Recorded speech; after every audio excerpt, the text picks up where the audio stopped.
ध्यान से सुनो, आज भी बहुत डाटा समझने का। आज हमारी क्लास नंबर 21, क्लास नंबर 21, 21 ही तो। अच्छा 21 तारीख आज, भाव 21 तारीख 21 क्लास, गजब। तो 21 तारीख आज 21 क्लास, 21 दिसंबर है ना आज, 21 दिसंबर 22 दिसंबर, 22 जनवरी तो नहीं है अभी, 21 दिसंबर है या 22 दिसंबर है? 21 दिसंबर। तो आज हम पढ़ने वाले हैं कि भारतीय भूगोल के अंतर्गत ना 21वें नंबर का क्लास हमारा 20 दिनों में पढ़ते पढ़ते हो चुके, हमारी चर्चाएं पढ़ती पढ़ती चली गई। आज हम क्या पढ़ने वाले हैं? नया स्टार्ट कर रहे हैं हम। नया स्टार्ट क्या कर रहे हैं देख लो। अब हम पढ़ रहे हैं, नया नहीं है वो ही पढ़ रहे हैं हम, कि भारत का भौतिक प्रदेश मध्यवर्ती पहाड़ियां हमने पढ़ ली। मध्यवर्ती पहाड़ियों के अंतर्गत हमने ये पढ़ लिया, विंध्याचल की पहाड़ियां, अरावली पर्वत, विंध्याचल की पहाड़ियां, पूर्वी घाट, पश्चिमी घाट, आज समझ, सतपुड़ा पर्वत ही पढ़ लिया ना, सतपुड़ा पर्वत भी। उसके बाद छोटे छोटे जो आसपास की जितनी भी पहाड़ियां थी हमने सब पढ़ डाली, कोई दिक्कत तो नहीं आया तक। समझ आई बात? पिछले वाली क्लास मैंने बहुत डिटेल से ली, वेस्टर्न घाट की क्लास मैंने कितने डिटेल से ली, इसी तरह, और इतना ही डाटा काम का। समझ में आ बात है? तुम्हारे तो लिखते लिखते हाथ भी थक गए होंगे, ऐसा ही था ना। इसके बाद जनवरी एक सम इन्वायरमेंट स्टार्ट करने वाले, इन्वायरमेंट का ऐड जाने वाला हो रहा है, ऐड, उसमें तुम्हारा सबका फोटो होगा, समझ, जिन्हें फोटो दे दिया होगा। समझ में आ बात है? इन्वायरमेंट का। और सी सेट की हम क्लास स्टार्ट करने वाले, सी सेट की, यानी बहुत दिन जल्दी दिन होंगे। अगर किसी को जॉब करनी होगी ना सर, तुम्हारी इच्छा होगी कि गवर्नमेंट जॉब करनी, तो 3-4 महीने पढ़कर आराम से किसी फॉर्म को भरकर तुम आराम से ले सकते हो, पीआर के साथ। वादा है हो, प्रोमिस है हो। समझ में आ बात है? अगर नौकरी चाहिए तो। चलो अब हम क्या स्टार्ट कर रहे हैं, सुन लो ध्यान लगे, क्या स्टार्ट कर रहे हैं आज? हम स्टार्ट कर रहे हैं भारत के प्रमुख पठार, भारत के प्रमुख पठार। तो भारत के प्रमुख पठार, पहले हम ये बात करेंगे कि यार यहाँ तक कोई सवाल आया नहीं आया, यूपीएससी में है नहीं आया, यहाँ तक नहीं आया, यूपीएससी में है तो कोई सवाल नहीं आया पठार बता, तो फिर सवाल आते कहाँ तक? नहीं आते आता सवाल। समझ में आया बात? तो फिर पढ़ क्यों रहे? पीरी में काम का होगा। अच्छा पीरी में काम का नहीं, जो मेंस का सवाल तुम लिखने वाले होंगे ना, उसके अंदर भी समझ पैदा होगी, जो मेंस का सवाल आते हैं। समझ में आ बात है? जहां भी सवाल आने वाला ना, जो यूपीएससी के अंदर आया हुआ, मैं साथ साथ बीच में डिस्कस कर दूंगा, तो पता भी नहीं चलने का। मैं सब सारे सवाल देख कर आता हूँ पहले से ही, और कुछ मेरे याद पड़े हुए सारे, भूगोल के तो मेरे सारे याद पड़े हुए। समझ में आ बात है? तो जहां भी डिस्कस वो क्वेश्चन आता होगा, तो मैं साइड में डिस्कस करके एक तरफ निकल जाऊंगा, तुम्हें खुद भी नहीं पता लगने का, तुम अपने घर जाकर। लेकिन मेरा मानना, जैसे तुम कोई टॉपिक पढ़ते हो, उसके पीरी के और मेंस के क्वेश्चन बुकलेट ना, समझ में आ बात है, साथ में रखना चाहिए। समझ में आया? क्वेश्चन बुकलेट को हमेशा साथ में रखना चाहिए। क्वेश्चन बुकलेट जो होती है ना, एग्जाम के लिए मूल मंत्र हो, मूल ग्रंथ हो एक प्रकार का, क्या हो, समझ में आया? इसे कहते हैं पीवाई क्यों हो ना, वो बाइबिल है तुम्हारे लिए। अगर तुम क्रिश्चियन हो तुम्हारे लिए बाइबिल है, अगर हिंदू हो तुम तो तुम्हारे लिए क्या है? गीता। कोई प्रॉब्लम? क्या कहा? पीवाई क्यों? पीवाई ये क्वेश्चन है जो पेपर है, ये समझ जाओ तुम्हारे लिए बाइबिल, कुरान, गीता। यस और नो? चलो, तो आज हम भारत के प्रमुख पठार पढ़ने वाले हैं। सबसे पहली बात यार, पठार हो क्या? पठार के बारे में समझाओ कि पठार हो क्या, और कितने प्रकार के पठार, पठार हो क्या और कैसे हो पठार। मैंने कहा जो पठार हो ना, पठार एक प्रकार की टेबल नुमा करती हो, इस टाइप सी। कौन सी आकृति है? टेबल नुमा करती, बुझा रहा है? कौन सी आकृति है?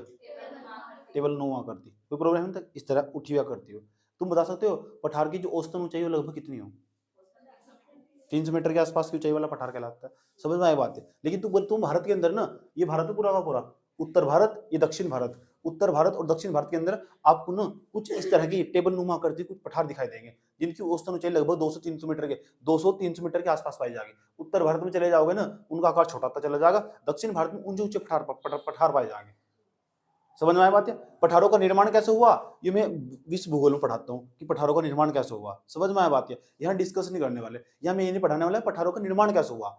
समझ में आया बात है? यहाँ पढ़ाने वाला कि भारत के अंदर कौन कौन से पठार मौजूद है और कौन कौन से पठार की क्या क्या विशेषताएं मौजूद। समझ में आया बात है? मुझे यहाँ तक डर है कि पीसीएस में जरूर सवाल पूछेगा, जब भी तुम सवाल पेपर दोगे तो यहाँ से पक्का सवाल निकलेगा 100%, कि किसी भी पठार को, जो खास खास पठार एक स्टूडेंट को पता होना चाहिए। लेकिन मैं कोई सा भी पठार नहीं छोड़वाऊंगा, सारे बताऊंगा इसके अंदर से जितना भी है, ज्यादा, इतना भी जितना गूगल पर भी नहीं है, इतना जो मैंने पहले से ज्ञान अर्जित कर रखा ना, वो भी बताऊंगा। तुम्हें अपना एक्सपीरियंस भी साझा शेयर करूंगा तुम्हारे साथ। समझ में आया बात है? मैंने पहले क्या रखा, तुम्हें मुझे किताब से ज्यादा पता, किताब बाद में ही पहले में ही आया। समझ में आया बात है? और मुझे गूगल से भी ज्यादा पता, क्यों? क्योंकि गूगल बाद में आया, पहले में ही आया। समझ में आया?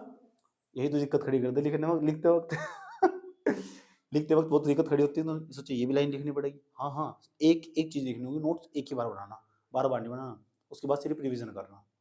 समझ में आया बात? ये अच्छे छात्र की ये पहचान हो, कभी हिम्मत नहीं हारनी चाहिए, बस शांति के साथ पढ़ते चले जाओ, मेहनत पढ़ते चले जाओ। एक भी दिन यूँ सोचो कि तुम्हारा ऐसा गया बीतता हो कि तुमने पढ़ाई ना करी हो, हर दिन तुम्हारा पढ़ाई में बीतना चाहिए। अच्छे स्टूडेंट की ये पहचान हो।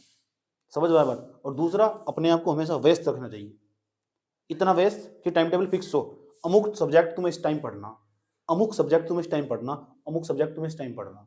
जो अपने सब्जेक्ट है ना, उनका टाइम टेबल फिक्स हो जाना चाहिए। समझ में आया बात? या और इस टाइम तक काम समाप्त हो जाना चाहिए जिस टाइम तक तुम्हारी कोचिंग स्टार्ट होगी। समझ में आया बात? है उस टाइम तक तुम्हारा काम समाप्त हो जाना चाहिए।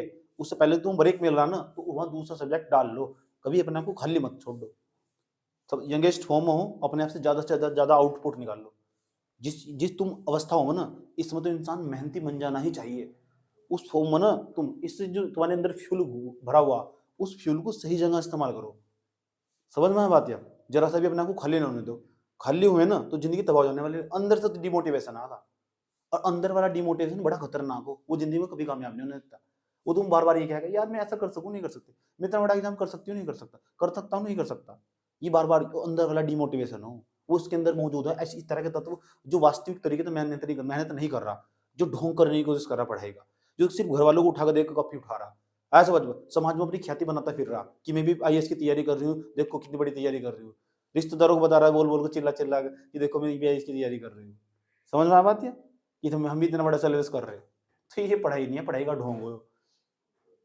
कि घर छोड़कर रूम बंद करके जा रहे, लाइब्रेरी जा रहे, भाई लाइब्रेरी में धनिया रखा बच्चे। यहाँ देखा आसपास में लोकल में, गांव में लाइब्रेरी हो, देखी तुमने? गाँव में घर घर लाइब्रेरी, जो घर नहीं पढ़ा वो लाइब्रेरी में पढ़ लगा बैठ कर, बुझा रहा है? हाँ तो बताया तो, जब लगन हो ना तो मोमबत्ती लगा कर पढ़ा जा सका, घर ही बैठ कर लालटेन की चांदनी में पढ़ाई हो, फिर एसी भी काम ना करती। समझ में बात? तो हीटर की जरूरत नहीं होती, जिसके भीतर लगन हो, जिसके मस्तिष्क में कुछ घुसा हुआ हो। यस और नो? चलो, तो आज बात करने वाले भाई भारत के पठार की।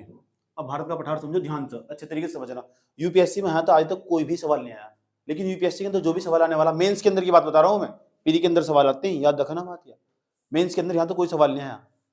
एक एक पठार को मैं डिस्कस करूंगा, पूरे भारत के अंदर जितने पठार मौजूद होंगे सबकी तुम्हें सूक्ष्म जानकारी होगी, अच्छी वाली जानकारी होगी, दूसरों ज्यादा जानकारी होगी, शब्द का भी मैं अर्थ का जिक्र करूंगा।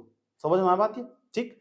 चलो हम बात करते हैं भारत के प्रमुख पठारों की। भारत के अंदर कहाँ कहाँ कौन से पठार मौजूद है, इसके लिए मैंने आपके लिए मैप बनाया, और मैप पर सारे पठारों को दर्शाने की पूरी कोशिश करी। और तुम भी देखना कौन कौन से पठार का क्या नाम लिखा हुआ। आपको ऐसा ऐसा सुंदर सुंदर मैप बनाना होगा। समझ में आया बात? या सुंदर सुंदर मैप बनाना होगा, और इस तरह सुंदर मैप बनाते हुए जो समझो जो पठार बनाया गया, हो सकता है राज्य की सीमाएं इतर इतर बितर हो रही हो, लेकिन जब मैं यहाँ लिखाऊंगा ना, एक एक पठार के बारे में समझाऊंगा, तुम उसकी विशेषताओं के पॉइंट बताऊंगा, first point, second point, third point, fifth point, वहां ना तुम सीमाओं को सही कर लेना, भले यहाँ सीमाएं तुम सही ना दिखाई दे रही हो।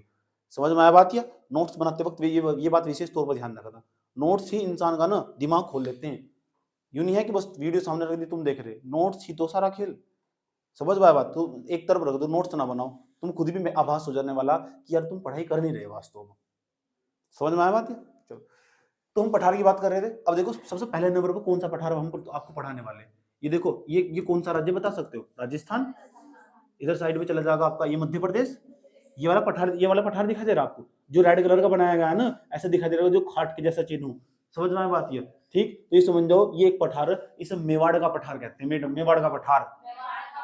मेवाड़ के पठार की विशेषता, ये ना दो राज्यों में फैला हुआ, इसका एक कुछ भाग तो राजस्थान के अंतर्गत और कुछ भाग इसका मध्य प्रदेश के अंतर्गत, केवल दो ही राज्यों में फैला हुआ। और ऐसे पठार जरूर पूछता, याद रखना बात है ठीक। जो मेवाड़ का पठार है ना, मेवाड़ का पठार ये दो राज्यों में फैला हुआ, एक तो राजस्थान में, एक कहाँ, एक मध्य प्रदेश के अंदर। इधर देखो, ये पहले नंबर का पठार, आज नंबर 1 लिखा हुआ है, मैं आपके साथ डिस्कस करूंगा सर, डोंट वरी, मैं 3 ही पठार डिस्कस कर पाऊंगा आज। क्यों? क्योंकि मेरे पढ़ाने की सीमा होगी, मेरे वीडियो की लेंथ हो जाती है ज्यादा। समझ में बात है ठीक। और तुम भी ज्यादा नहीं, फिर इतना ज्यादा लंबा वीडियो तुम भी नहीं कर पाते, फिर तुम्हारे लिए भी समस्याएं खड़ी हो जाती है, तुम भी कवर नहीं कर पाते, क्योंकि तुम्हें तो नोट्स बनाना। समझ में बात है? तो मेवाड़ का पठार, ये मेवाड़ का पठार। अच्छा, मेवाड़ की कहानी बता तुम्हें? मेवाड़ की कहानी, मेवाड़ के राजा का नाम पता होगा, महाराणा प्रताप। मेवाड़ की राजधानी थी चित्तौड़गढ़, इतना तो पता होगा, बचपन में पढ़ी हुई क्लास में कहानी है ना। वही मेवाड़ है, यही है मेवाड़ जिला। मेवाड़ जिला राजस्थान का, यस, उसके नाम पर पठार का नाम रखा गया, अभी जानेंगे। कितनी बात इंपॉर्टेंट है इसमें? दो तीन बात इंपॉर्टेंट, आराम से हमें हेडिंग बनाएंगे मेवाड़ का पठार, उसके अंदर चार पांच बातें बताऊंगा मैं और लिखोगे जो मैं बताऊंगा, इसके आसपास विशेषताएं, जबरदस्त जबरदस्त कहानी बताऊंगा इसके बारे में। इतनी बात बता दो, मुझे समझ में आई नहीं आई? कोई प्रॉब्लम है यहाँ तक?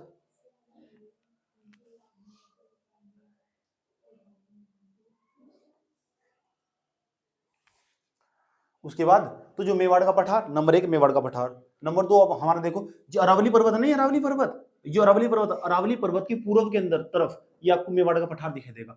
अरावली पर्वत के पूर्व की तरफ आपको मेवाड़ का पठार दिखाई देगा, जो कि दो राज्यों के अंदर फैला हुआ, एक राजस्थान के अंदर, एक मध्य प्रदेश के अंदर फैला हुआ। ये सर नो, किसका पठार?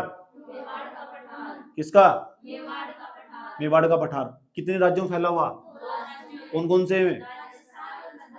याद आएगी बात? या मेवाड़, मेवाड़ राजस्थान का जिला भी है, याद रखना बात। या किसका जिला? कोई प्रॉब्लम यहां तक? समझे? चलो, तो जो राजस्थान है ना, पहली बार नंबर यार ये मेवाड़ का पठार है, ये मेवाड़ का पठार पहले नंबर में, ये मेवाड़ का पठार। अभी पहले में जितने पठार लिखे मैंने पहले उनके जिक्र कर रहा हूं। दूसरे नंबर का पठार देखो मालवा का पठार, अभी पढ़ाया नहीं आज समझ। दूसरे नंबर देखो मालवा का पठार, जो अरावली पर्वत और जो विंध्याचल पर्वत श्रेणी उनके ठीक बीच में स्थित है और दोनों को सेपरेट करता, पृथक करता, अलग करता, उसका नाम है आपका मालवा का पठार। मालवा एक जनजाति थी जो अतीत काल में सिकंदर के समय यहां रहा करती थी।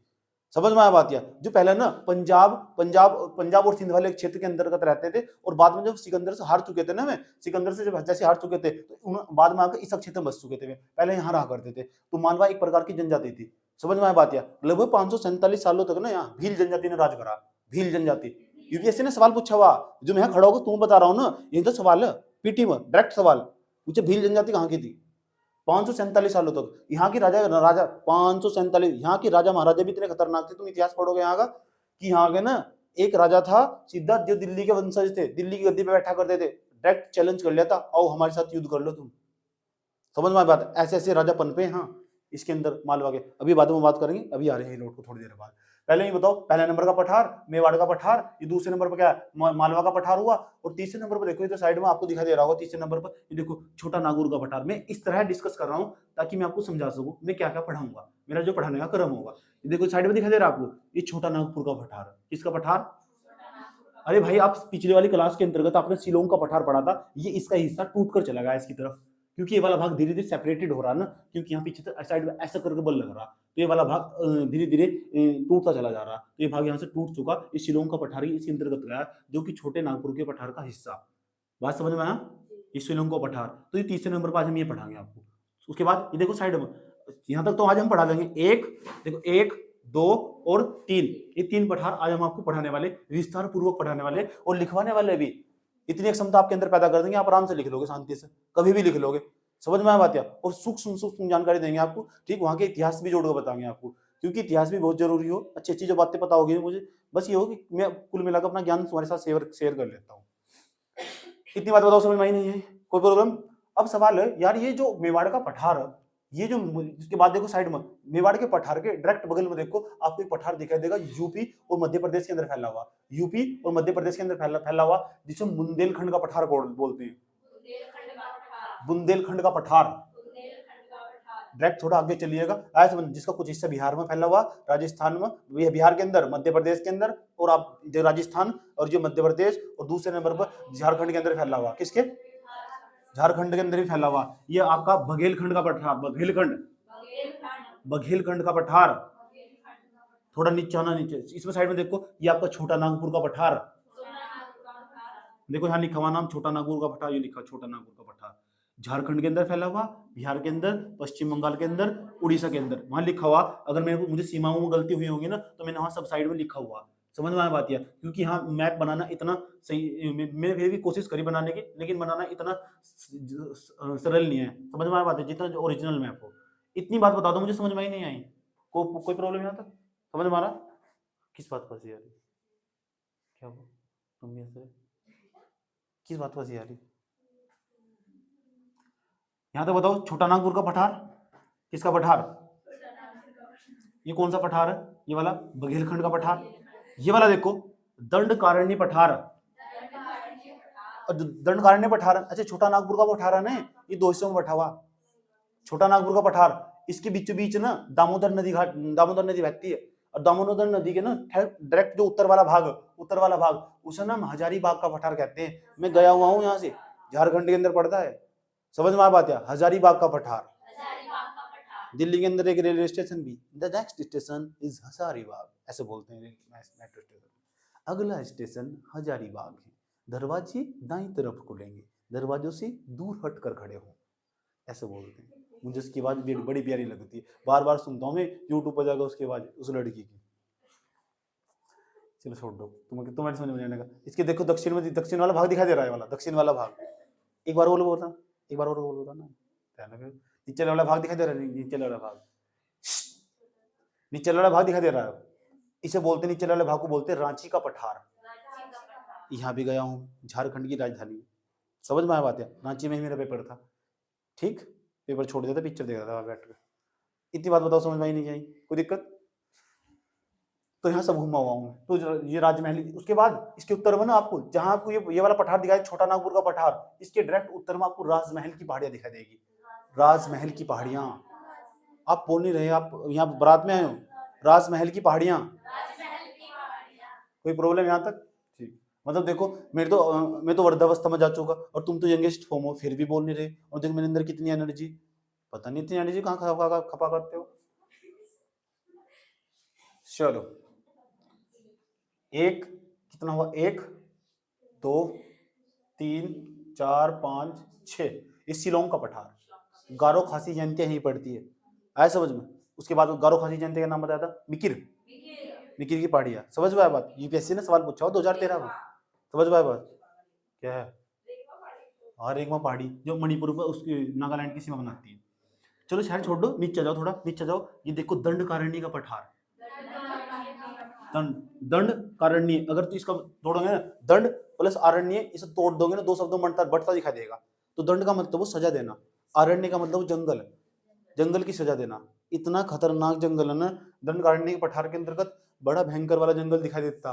कहते हैं जब ना रावण सीता माता को उठा के ले गया था, आज समझ इसी जंगल में उठा के लेके चला, इस जंगल में उसने कैद करके रखा था। इतना घना जंगल है, वहां ना आदमी प्रवेश भी नहीं कर पाता, इतना घना जंगल है। समझ में आया बात? अब मैं जो बताया छोटी छोटी बातें पहले समझ तो ले, क्या दिखाता हूँ जंगल, तेरे पास मोबाइल फोन सब संसाधन मौजूद है, सर्च करके देख लो, उठा कर जाकर, समझ में आया बात? ठीक, बात समझ में आया? ये दंडकारण्य का पठार।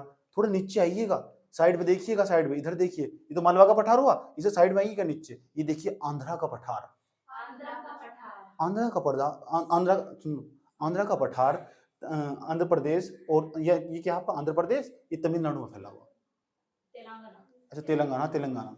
इधर देखो ये आपका दक्कन का पठार, समझ आई बात है? ये दक्कन का पठार है जिसका निर्माण ज्वालामुखी से निर्मित लावा के तहत हुआ है। उसके बाद नीचे आइएगा और देखिएगा, नीचे आपको मिलेगा कर्नाटक का पठार, कर्नाटक का।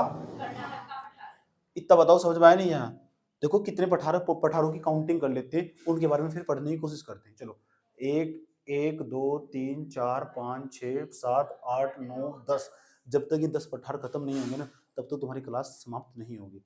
अब ये सोच रहे होंगे 10 पठार मतलब 10 साल लगेंगे इसमें। नहीं, कम से कम 1-2 वीडियो और आने वाली, उसके अंदर खत्म हो जाने वाले। तो सबसे पहले जो हम डिस्कस करने वाले वो हम मेवाड़ का पठार, मेवाड़ का पठार। अच्छा, कोई दिक्कत यहाँ तक? कौन सा पठार है?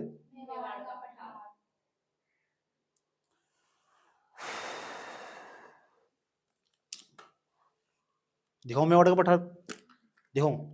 चलो इसका कोई फोटो दिखाता हूँ, मेरे पास मौजूद हो तो। हम गूगल बाबा का सहारा लेंगे।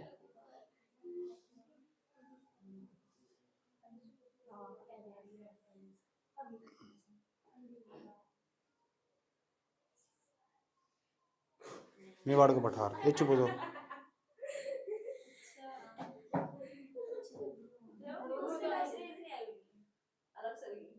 भाई।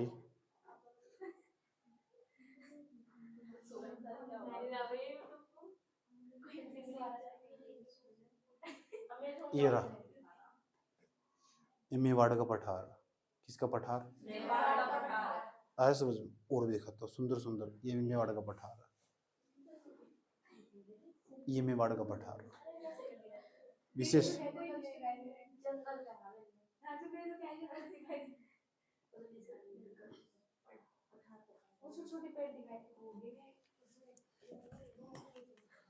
तो आप हेडिंग बनाओगे मेवाड़ का पठार। और मेवाड़ के पठार की क्या बता खास बात हो, यहाँ से ना मेवाड़ के पठार से राजस्थान के अंदर से, मेवाड़ के पठार से राजस्थान के अंदर से एक नदी निकलती है, उसका नाम है बनास नदी। और बनास नदी की खास बात ये है, ये ना चंबल की सहायक नदी। और चंबल की खास, ध्यान तो सुनना, अच्छा ध्यान पूर्वक सुनना मेरी बात, क्या खास ये लिखना तुम पहले हेडिंग बनाओगे मेवाड़ का पठार, उसके अंतर्गत ये लिखोगे, क्योंकि मेवाड़ के पठार पर ना 20-25 शब्दों के अंदर टिप्पणी पूछ लेता है लिखने को। तो क्या लिखोगे, ऐसे लिखोगे मेवाड़ का पठार, मेवाड़ का पठार अरावली पर्वत के, अरावली पर्वत नहीं है, अरावली पर्वत के पूर्व में दक्षिण राजस्थान और मध्य प्रदेश में फैला है। अरावली पर्वत क्या क्या लिखोगे, ऐसे लिखोगे राजस्थान, मेवाड़ का पठार अरावली पर्वत के पूर्व में राजस्थान और मध्य प्रदेश में फैला है। बात समझ में, कोई प्रॉब्लम? ठीक। अब जो मेवाड़ है ना, ये मेवाड़ का जो पठार है, मेवाड़ का जो पठार है ना, समझ, इसकी जो औसतन ऊंचाई है, मेवाड़ के पठार की जो औसतन, कहीं कहीं कहीं ऊंचा कहीं नीचा, इसकी जो औसतन ऊंचाई है लगभग पता कितनी, लगभग इसकी मेवाड़ के पठार की जो औसतन ऊंचाई है लगभग 250 मीटर के आसपास। कितनी? तो कुछ ज्यादा ऊंचा पठार नहीं है, भी समझ में आया बात? या तो औसतन ऊंचाई इसकी 250 मीटर के आसपास है। इस पॉइंट को लिखने की कोई जरूरत भी नहीं है, बस एक ही बात याद रखनी है, यहाँ से एक नदी निकलती है, उसका नाम है बनास नदी। और बनास नदी खास बात पता क्या, बनास नदी यहाँ से नदी निकलती है, उसका नाम बनास नदी। और जो बनास नदी ना वह ना यहाँ से विंध्याचल की श्रेणी से निकलने वाली एक नदी आती है, उसका नाम पता क्या है, उसका नाम है चंबल नदी। चंबल नदी। अब चंबल नदी ना जो जाना पर्वत है, जाना पर्वत, जहाँ जाना पर्वत भी बोईचुंग भी बोलते हैं, बोईचुंग, ये दो जगह का नाम है, लिखना नहीं तुम, डोंट वरी, घबराओ मत बिल्कुल भी। ये बताना चाह रहा हूं तुम कि चंबल नदी ना आगे जाकर अपना जल यमुना नदी में गिराती है। और यमुना नदी आती है उत्तरकाशी के यमुनोत्री ग्लेशियर से, ये यमुनोत्री ग्लेशियर तक। और दिल्ली, मथुरा, आगरा, ऐसे दिल्ली, मथुरा, आगरा, मेरठ, ये जो शहर है, बड़े बड़े शहर, ये सब यमुना नदी के किनारे। और जब तक नहीं है नदी, समझ में आई बात है, जब तक ये नदी, जो यमुना नदी दिल्ली, आगरा और मथुरा तक ये यहाँ तक पहुंचती है, तो तब तक इन्हें सबसे प्रदूषित नदी होती है। और जैसे इलाहाबाद में पहुंचती है ना नदी, तो बहुत, यमुना नदी बहुत शुद्ध हो जाती है। और सब लोग जानते हैं यार ऐसा हुआ क्या कि नदी उसके बाद इतनी शुद्ध कैसे हो चुकी। तुम ये दिल्ली के अंदर यमुना का पानी नहीं पी सकते, पीने लायक नहीं है, मैं स्वयं देखा हुआ हूँ अपनी आंखों से, इतने सारे से झाग आते हैं उसके अंदर। उसके अंदर ना अमोनिया की मात्रा बढ़ती चली जा रही, उसके अंदर कैडमियम की मात्रा बढ़ती चली जा रही, पानी की मात्रा, एच की मात्रा बढ़ती चली जा रही। और ना फिर उसके पानी, जो उसके पानी से जो सब्जी पैदा हो रही वहाँ यमुना के आसपास, उसे खाने के बाद वो जो कैडमियम जो तत्व वे हमारे अंदर कोशिकाओं में प्रवेश कर कैंसर का निर्माण कर रहे, यही कठिनाई पैदा हो रही। यूपीएससी ने जब सवाल पूछा कि पानी के अंदर कौन कौन से तत्व पाए जा, प्रदूषक, समझ में आया बात? या तो ये ना प्रदूषण, सुन लो ध्यान से अच्छे तरीके से। तो ये सवाल है कि जो यमुना नदी है, यमुना नदी जो हो वो ना इलाहाबाद के बाद साफ क्यों हो जाती है, इलाहाबाद के बाद साफ इसलिए हो जाती है। अच्छा, मैं आप तो पढ़ाते मालवा का पठार, कहानी सुन लो, इंटरेस्टिंग बन जाएगी। पढ़ा मैं मालवा का पठार ही रहा हूँ अभी, उससे नहीं बाहर जा रहा। तो मैं तुम्हें बताना चाह रहा हूँ यमुना नदी में ऐसा क्या हुआ कि वो ना इलाहाबाद के बाद साफ हो जाती है। तो वैज्ञानिकों ने इसकी रिसर्च करी, और रिसर्च करने के बाद ये पता लगाया गया कि चंबल नदी का पानी ना, चंबल नदी का पानी किसका, अच्छा ये बताओ, गंगा नाम सुना दो, गंगा नदी का, गंगा नदी का नाम सुना दो, ऐसे बस, गंगा नदी को हम अपनी माता कहते हैं। अब तो सब मनुष्य का दर्जा मिल चुका, कहते नहीं, गंगा नदी तो तुम्हारी माता, समझ में आए बात? यार लंदन में छपी एक रिपोर्ट के अनुसार ना ये पाया गया कि गंगा न तुम्हारी माता और देवी होते हुए लेकिन दुनिया की प्रदूषित नदियों में उसका नाम हो, बधाई हो आपको।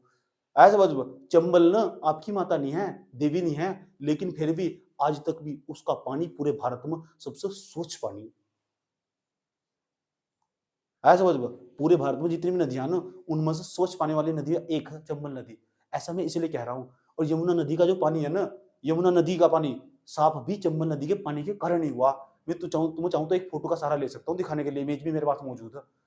इतनी बात बताओ समझ में ही नहीं आई, क्यों हुआ? कारण पता, लोग बताते हैं कि चंबल नदी को ना, अच्छा महाभारत को पढ़ते हैं तो महाभारत में मिला हुआ कि चंबल को श्राप मिला था, द्रौपदी के द्वारा दिया गया था। किसी ने महाभारत देखी होगी तो समझ में आई बात। है मैंने महाभारत पूरी नहीं देखी ठीक ठाक तरीके, ठीक, लेकिन पढ़ी जरूर मैंने। तो वहां श्राप दिया गया था कि चंबल को इसका पानी कोई नहीं पीनेगा, अशुद्ध रहने वाला। एक तो एक कहानी मिलती है, कहानी जब वहां के स्थानीय लोगों से बात करते जाकर, समझ पाए बात? या मध्य प्रदेश में जाते हैं, स्थानीय लोगों से बात करते हैं कि चंबल का पानी इतना साफ और शुद्ध क्यों है, तो उन्होंने उनका मानना इसे शराब मिला हुआ, इस नदी को इसका पानी कोई नहीं पीनेगा, जो कोई नहीं पीनेगा ऐसा समझ। उसने पूछा क्यों मिला हुआ?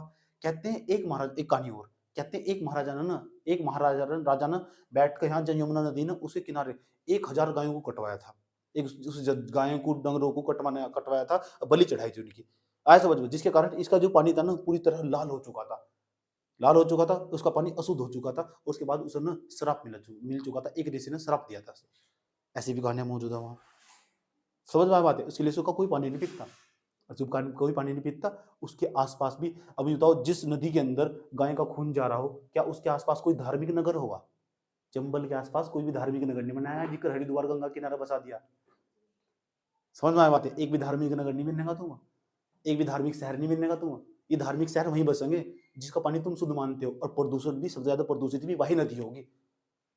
और चंबल का आज शुद्ध रहने का यही कारण है, सांस्कृतिक कारण है कि आज ये चंबल अपनी जो उसका वास्तविक स्वरूप था अपना बिगाड़ा नहीं और प्रदूषित नहीं हो पाई। बधाई हो। समझे? आज चंबल का पानी मैं क्यों कह रहा हूं, तुम ये यूपीएससी पढ़ाई जो मैं आपको पढ़ा रहा हूँ। हाँ, भारत सरकार हर साल यूपीएससी वाले पूछे, नमामि गंगे में प्रोजेक्ट चला रखा 2014 में, नमामि गंगे नाम का मिशन चला रखा ना 2014 में, और बार बार हम विफल हो रहे।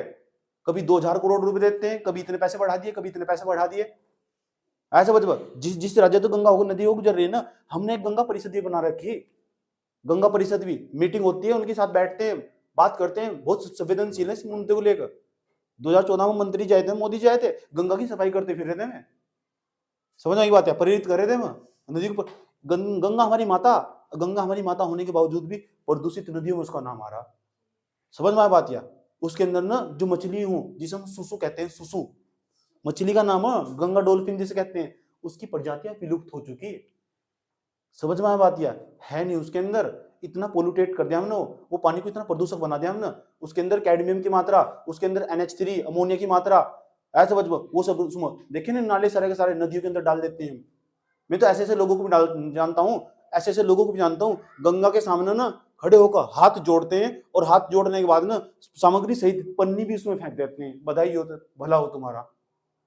ऐसा ये गंगा की पूजा कर रहे हैं, ये गंगा की पूजा हो रही, तुम यार पोल्यूटेट कर रहे हो। अस्थियां भी उसमें विसर्जन कर रहे हो तुम, और उसके अंदर ना अस्थियों के अंदर अमोनिया हो भारी मात्रा में। उनका मानना गंगा तो सब कुछ भा ले जाएगी, भारी मात्रा में हो अमोनिया। साइंटिफिक तरीके तो सोचते नहीं।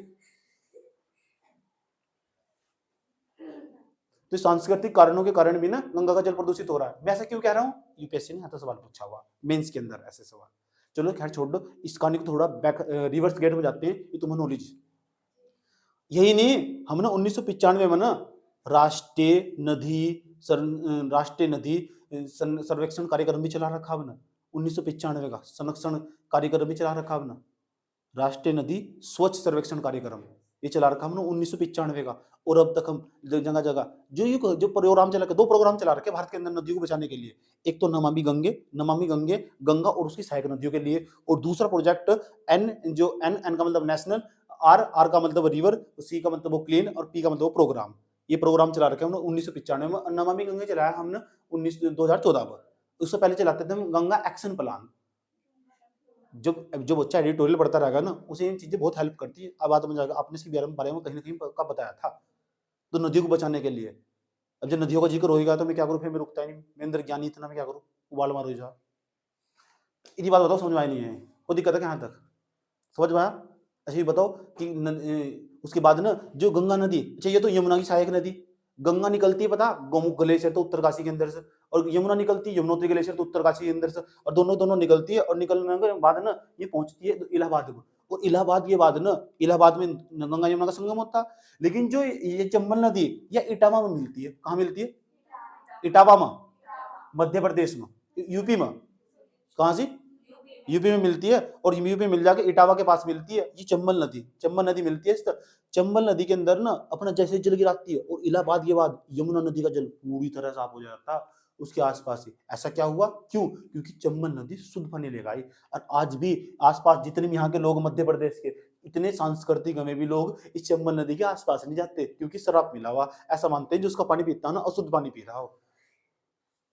ठीक, चलो ऐसा ही सही, लेकिन चंबल का पानी तो बचा ना, ऐसे ऐसा ही सही चंबल का पानी भी तो बचा ना।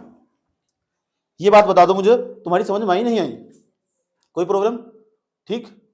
वर्ष 2019 बताया, तो जो मैंने तुम्हें बताया ना, ये 2019 का मैंने एक आर्टिकल पढ़ा था, वहां से इस नॉलेज को निकाल के लेगा, तुम्हारे साथ शेयर कर ली। समझ में आया? इतना ही नहीं, तो अब क्या करने वाले हैं? अब तुम्हें क्या पता होना चाहिए, जब मैंने चंबल का नाम लिया ना, तो चंबल कहां से निकलती है और कहां अपना जल गिराती है, विशेष तौर पर पता होना चाहिए। चंबल की सहायक नदियां जो ना, बनास नदी जो राजस्थान के अरावली पर्वत के रेंज के पास से निकलती है, बनास नदी, इसकी सबसे बड़ी सहायक नदी है। इसकी चंबल की सिंध बेतवा केन, चंबल की सहायक नदी सिंध बेतवा केन बनास, बनास इसकी सबसे लंबी सहायक नदी, सबसे बड़ी सहायक नदी, सबसे ज्यादा जल गिराती है इसके अंदर। सबसे बड़ी सहायक नदी कौन थी? बनास, जो अरावली लेन से निकलती है। तो तुम बनास के बारे में सर्च करना कि बनास कहां से निकलती है और कहां जाती है। यूपीएससी ने पूछने का, पता होना चाहिए जरूर। समझ में आई बात? या यूपीएससी ने पूछेगा, पीसीएस पूछ लेता, याद रखना बात यह। ठीक। उसके बाद जो चंबल नदी, ये कहां से निकलती है और कहां पर जल गिराती है, वो मुझे बताना भी। ठीक। चंबल नदी कहां से निकलती है और कहां पर जल गिराती है, ये बात मुझे बता दो, तुम्हारी समझ में आ रही नहीं आ रही? ठीक। क्योंकि मैं देखो, उसके बाद अब हम क्या पढ़ने वाले, तो इसमें ना मेवाड़ के पठार में इतनी ही बातें लिखनी, इतनी सफिशिएंट होगी। क्या लिखोगे इसके अंदर? 2 ही 3 लाइन लिखोगे। यहाँ के ना बनास नदी इसी पठार से निकलती है, मेवाड़ के पठार से निकलती है, और कहां से निकलती है तुम्हारा काम होगा, मैं भी बता सकता हूँ सर। समझ में आ बात? या ठीक, मैं चाहता हूँ सही करके लिखो तुम सर, अच्छे तरीके से। मोबाइल फोन तुम्हारे हाथ में मौजूद हो, उस टेक्नोलॉजी का इस्तेमाल करो, 1 मिनट लगती है सर्च करने में। तुम कई बार बता चुका हूँ, स्वयं के जज बनो। समझ में आ बात? या क्या लिखोगे इसके? अरावली, ऐसे लिखोगे, मेवाड़ का पठार अरावली पर्वत के पूर्व में है। मेवाड़ का पठार अरावली पर्वत के पूर्व में राजस्थान, पूर्वी राजस्थान और पश्चिमी, ये पश्चिमी नहीं, पश्चिमी मध्य प्रदेश में फैला हुआ है, ऐसे लिखोगे। ठीक। इतना लिखने के बाद यहाँ से बनास नदी निकलती है, मेवाड़ के पठार से बनास नदी निकलती है, जो चंबल की सबसे बड़ी सहायक नदी है, ऐसे लिखोगे। ठीक। कोई दिक्कत? 546 किलोमीटर के आसपास इसकी लंबाई है बनास नदी की। कितनी? इतनी बात बता दो, तुम्हें समझ में आई नहीं आई? क्या समझा रहा हूँ मैं, क्या नहीं समझा रहा हूँ? तुम चाहे तो तुम सर्च भी करके देखना चाहिए। मैं तो एक एक चीज सर्च करके देखता था, बिल्कुल बहुत अच्छे तरीके से मेहनत करता था अपने टाइम पर। समझ में आ बात है? एक का जब तक फोटो नहीं देखता तब तुम्हें चैन ना पड़ता था बिल्कुल भी। इतनी बात बता दो, समझ में आई नहीं आया? कोई प्रॉब्लम यहाँ तक? नंबर 2, अब ये तो मेवाड़ का पठार, अब मालवा का पठार। किसका? मालवा का पठार। अच्छा, चंबल नदी की ना लगभग 1046 किलोमीटर के आसपास इसकी लंबाई, चंबल नदी की, अंदाजा लगा सकते हो। सबसे ज्यादा मध्य प्रदेश में रहती है, विंध्याचल की रेंज से निकलती है, विंध्याचल की रेंज से। हाँ, जानवा पर्वत, जानवा पर्वत बोलते हैं उसके पास से निकलती है। समझ में आया बात? या जानवा पर्वत, उसका जिले का नाम भी लिख देगा इतनी डेप्थ में जाकर लिखते वक्त, और कहाँ अपना जल गिराती है और कौन सी नदी में मिलती है, ये वह काम तुम्हारा होगा। तुम यूपीएससी के छात्रों इतने मेहनती होने चाहिए तुम।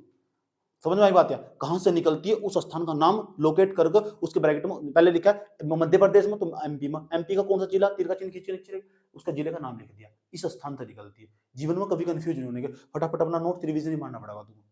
समझ में आई बात? और कहां अपना जल गिराती है, ये लंबाई नहीं लिखे करते, बस इतना। समझ में आई बात? कोई दिक्कत यहां तक? उसके बाद ना इस पर खास खास वो बनाए गए बांध, जैसे गांधी सरोवर बांध, 4 बांध बनाए, जवाड़ बांध, कोट्टा बांध, ये बनाए गए जो यहाँ से राजस्थान के जिसके इसके अंदर मौजूद। जैसे गांधी सागर बांध कुछ, तो गांधी सागर बांध यहाँ से पड़ता सबसे लास्ट में। समझ में आ बात? है चंबल नदी पर, चंबल नदी यहाँ से गुजरती है, आगे जाती है। ठीक। तो गांधी सरोवर बांध, जवाहर सागर बांध, बहुत सारे बांध बनाएंगे। जैसे गांधी सरोवर बांध पता किसका निर्माण 1954 में उसकी नींव रखी थी पंडित जवाहरलाल नेहरू ने जाकर, अब बनकर तैयार हुआ था वो। इतना बड़ा बांध इस पर बनाया गया, जगह जगह रोक पानी, लेकिन बड़ा साफ है। समझ में? दिखाऊंगा तुम, कोई फोटो दिखाऊं उसका, कितना शुद्ध पानी है इसका।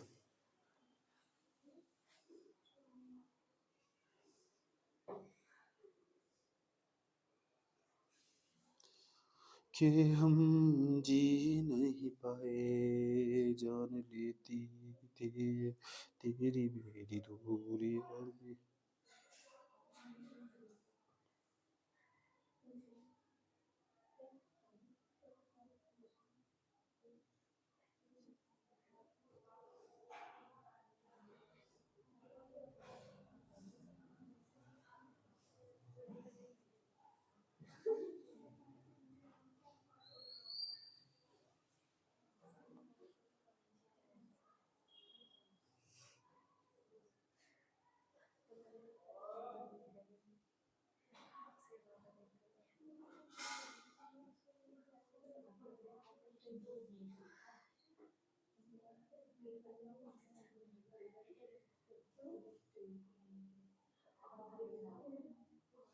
क्या होगा?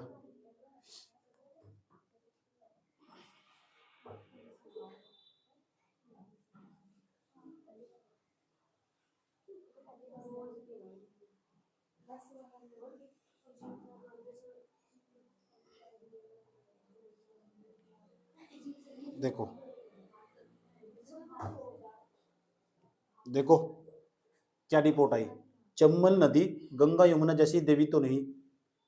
चंबल नदी रिपोर्ट दिया। चंबल नदी गंगा यमुना जैसी देवी तो नहीं। देख 19 मई 2019 की रिपोर्ट। ठीक, मैंने कहा 2019 पढ़ी होगी ना आसपास उस टाइम पर। अभी कुरुक्षेत्र ही पढ़ता रहता हूँ, सुन लो ध्यान लगा कर देख लो। चंबल नदी नदी गंगा यमुना जैसी देवी तो नहीं, मगर पानी लाख गुना साफ सुथरा।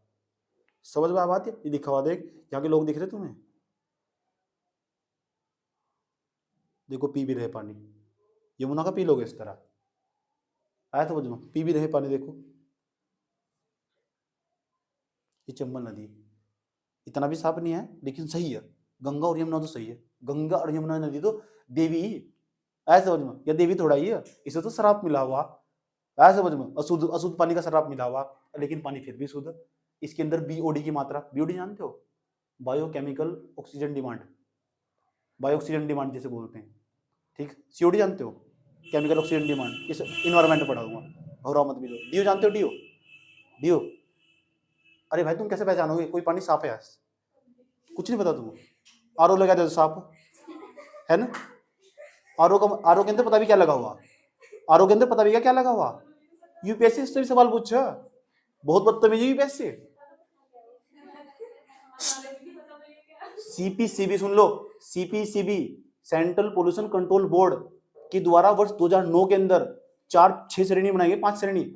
उसमें बताया गया सब कि कौन से पानी की मात्रा कितनी होगी, किसके अंदर कौन सा पानी हम नहाने के लिए यूज कर सकते हैं, कौन सा पानी पीने के लिए यूज कर सकते हैं। कुछ नहीं पता यार, तो मुझे पता बस पानी पीना पीना। देखो बात समझ में आया?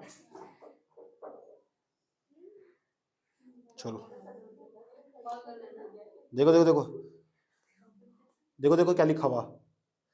महाभारत में इसी नदी की चर्चा है। महाभारत में इसी नदी की चर्चा है। द्रौपदी चीर हरण के बाद चंबल को श्राप दिया था कि इसका पानी कोई भी नहीं पिएगा। शायद यही कारण है कि चंबल के किनारे बड़ी आबादी नहीं बसी और बड़े धार्मिक शहर आबाद हो पाए। इसी कारण चंबल आज देश की सबसे साफ सुथरी नदी है। देश की सबसे साफ सुथरी नदी चंबल।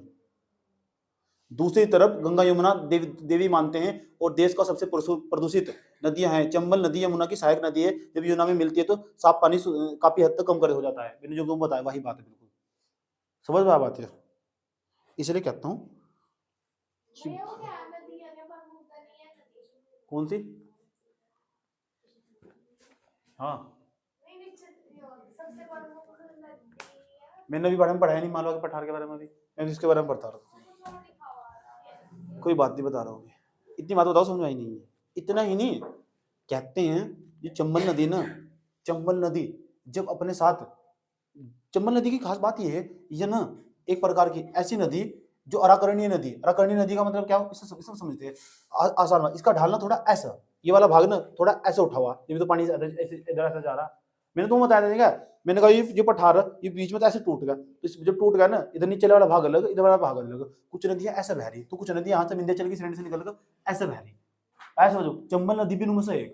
जो चंबल नदी ना विंध्याचल रेंज से निकलती है और ऐसे अपने जल गिराती है। तो अपने साथ ना तेज भाव के साथ मिट्टी गाद काट के लेकर आती है, अवसाद काट के लेकर आती है। और जब अवसाद काट के लेकर आती है ना, ऐसे ऐसे टीले जमा कर देती है। देखो जब अवसाद काट के लेकर आती है, ऐसे ऐसे रेत के बड़े बड़े टीले जमा कर देती है। समझ में आ बात है? बड़े बड़े टीले जमा कर देती है ऐसे कर। समझ में आ बात है? कोई दिक्कत यहाँ तक? उसके बाद ऐसे ऐसे रेत काट कर जमा कर देती है, लेकिन भाई बाद में जाकर शांत हो जाती है। जब शांत हो जाती है ना, तो फिर वो धीरे धीरे इसे इसे बीच बीच में से ऐसा काटती रहती है। जब वर्षा का जल होता है ना, छोटी छोटी नदियां ऐसा काटती रहती है सब, और यहाँ छोटी छोटी नदियां ऐसा काटती रहती है इस रेत को। और रेत को ये वाला जो भाग है, बीच वाला भाग, ठीक ऐसा ऐसा काट देती है और बड़ी बड़ी गहरी गहरी खाई का निर्माण हो जाता है। खाई का किसका? जब खाई का निर्माण हो जाता है ना, तो ये समझ जाओ कि जब यहाँ खाई का निर्माण हो जाता, तो छुपने के लिए बहुत अच्छी जगह हो, और जब छुपने के लिए अच्छी जगह हो ना तो यहाँ रहते हैं लुटेरे। आए समझ में?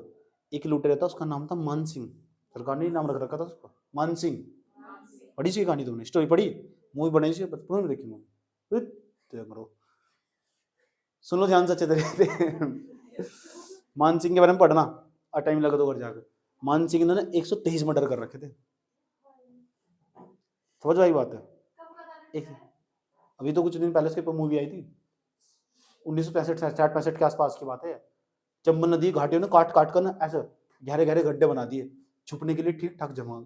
चंबल के डाकू रहते हैं यहाँ, बहुत फेमस चंबल के डाकू, एक तो एक डाकू है यहाँ, उससे लोग थर थर कांपते थे।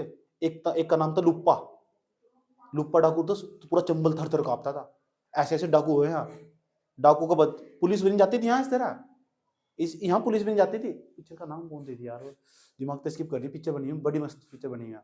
पान सिंह तोमर का देखी, पान सिंह तोमर किसी ने देखी? पान सिंह तोमर इसी बेस पर बनी, पान सिंह तोमर जरूर देखना। पान सिंह तोमर तुम्हारा समझ में आई बात है, कसम है तुम, पान सिंह तोमर जरूर देखना, जिंदगी जीने सीख जाओ। पान सिंह तोमर, पान सिंह तोमर, ठीक ऐसा जोड़ो, रॉकेट की तरह दौड़ो भयंकर तरीके से, रोना जाएगा। लेकिन तुम मूवी देख लेना, तुम्हें रोना जाएगा पक्की बात। चलिए बताओ, तो छुपने के लिए सबसे अच्छी जगह, ठीक यार चंबल के डाकू भी रहते हैं, बहुत फेमस चंबल के डाकू। कुछ लोग तो हाँ आज भी डकैती करना पसंद करते हैं, यहाँ से कोई गुजरता भी नहीं था। लोग क्यों जाते हैं यहाँ से? एक तो अशुद्ध नदी, शहर बस्ती नहीं इसके आसपास, छुपने के लिए ठीक ठाक जगह थी, बीहड़ क्षेत्र था पूरा का पूरा।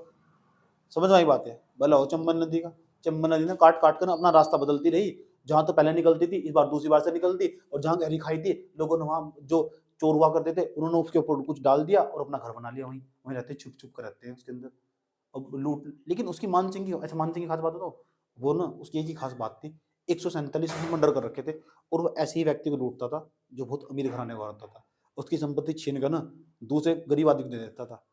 पक्का पक्की बात है, मार्क्सवाद पूरा पढ़ रखा हुआ ना। ऐसा हो पूरा मार्क्सवाद का समर्थक था, सही भी था, ठीक सही था गलत था?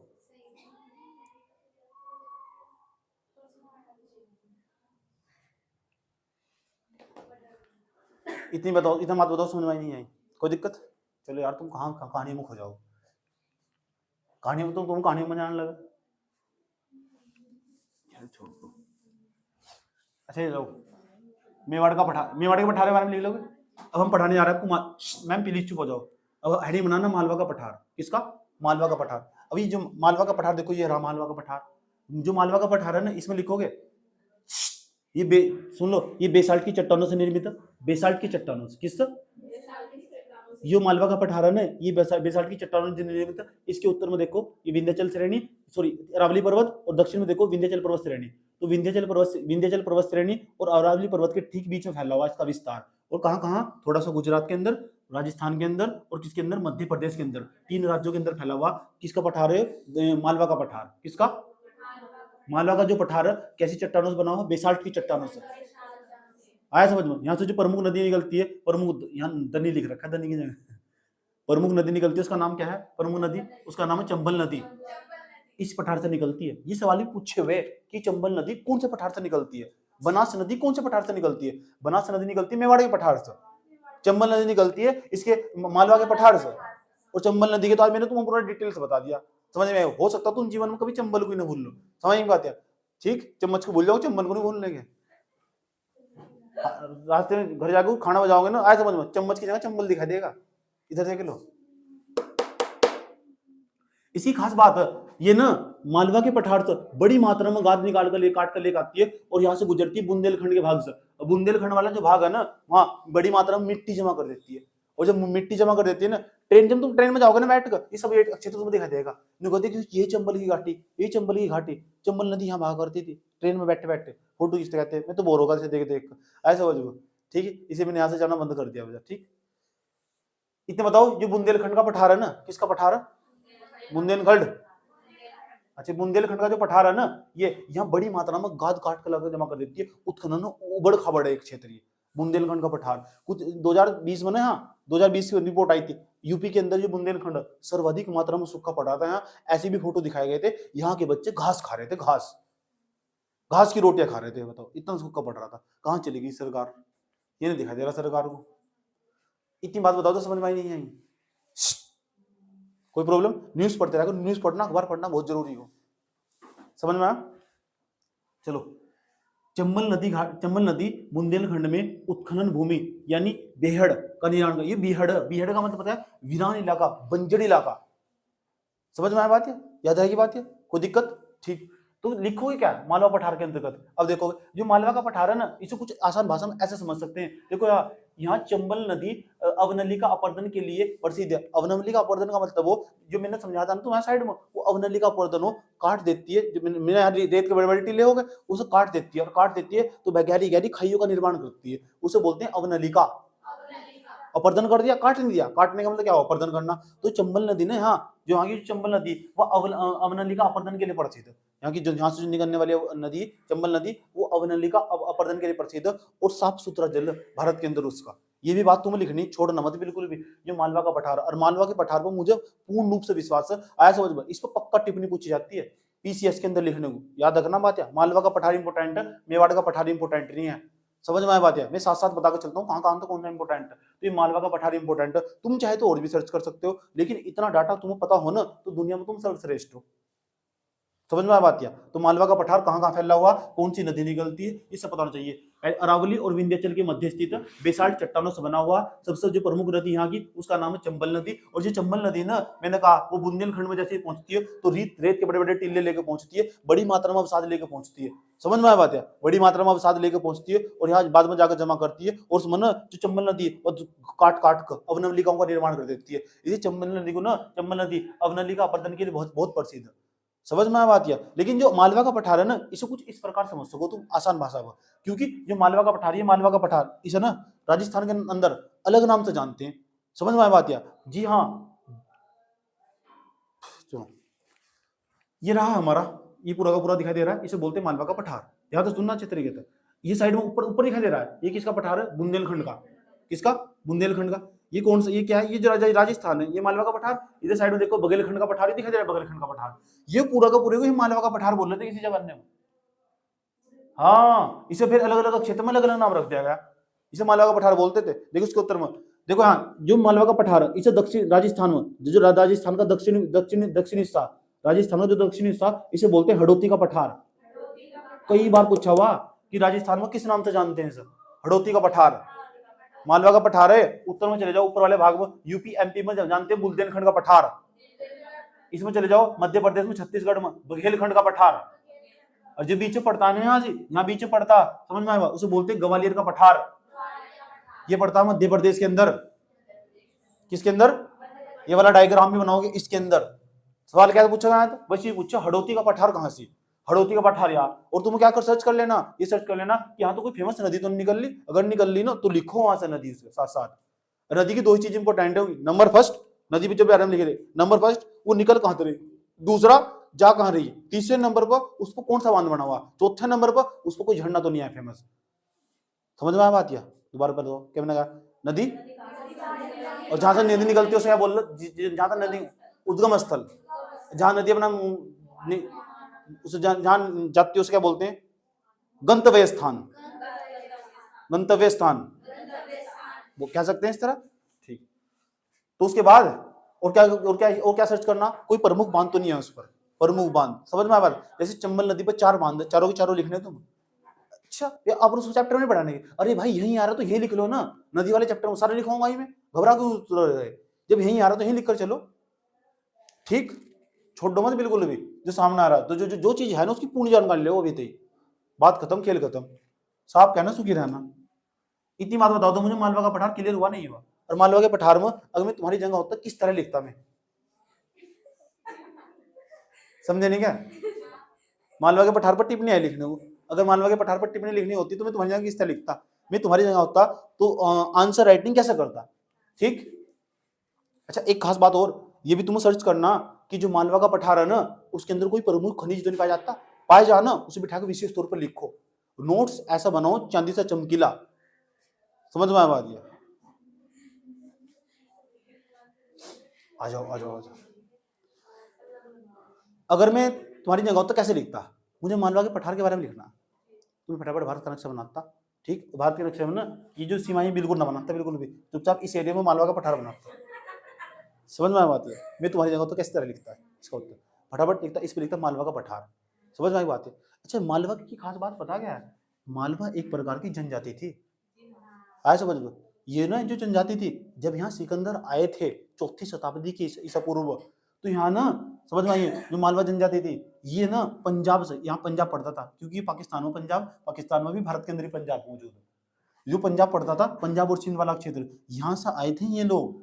हारने के बावजूद आए थे। तो ये ना जिसे हम उज्जैन कहते हैं ना, उज्जैन, आया समझ? उज्जैन को पुराने जमाने में अवंती कहते थे। अवंती का नाम था उज्जैन। उज्जैन और एक और क्षेत्र हुआ था, उसका नाम था विदिशा। तुमने पढ़ा होगा इतिहास में, विदिशा के राजा फलाना राजकुमारी तो विवाह कर लिया था, वो बात पढ़ाऊंगा, समझाऊंगा। तो विदिशा और जो अवंती है, विदिशा और अवंती, इन दोनों को क्षेत्र को मिलाकर मालवा बना हुआ। और जो मालवा ना एक प्रकार की जनजाति थी, छोटे कद काठी के लोग हुआ करते थे। समझ में आया बात? या सिकंदर से युद्ध में हार चुके थे, यहाँ कुछ सालों तक रहे। इसके बाद ना इस मालवा वाले क्षेत्र के अंदर लगभग 500 550 साल, यानी 547 सालों तक यहाँ भील राजाओं का शासन रहा।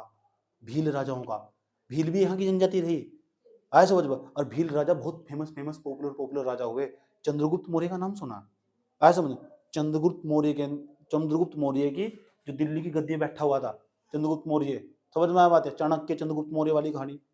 ठीक, उसने ना भील के राजाओं ना डायरेक्ट सीधी टक्कर दे दी थी ना, आ जाओ हमारे साथ युद्ध कर लो। एक छोटे से क्षेत्र में रहने वाले लोग पूरे भारत के शासक को चैलेंज कर रहे हैं, आ जाओ। समझ में आया बात? ये आसान भाषा में समझाओ। जैसे तुम्हारे गांव का जिला पंचायत भूप सिंह मोदी कह रहा मेरे साथ चुनाव लड़ रहा है, समझ गई?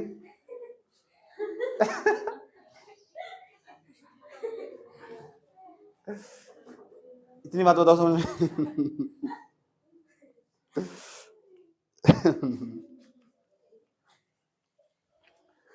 कोई प्रॉब्लम?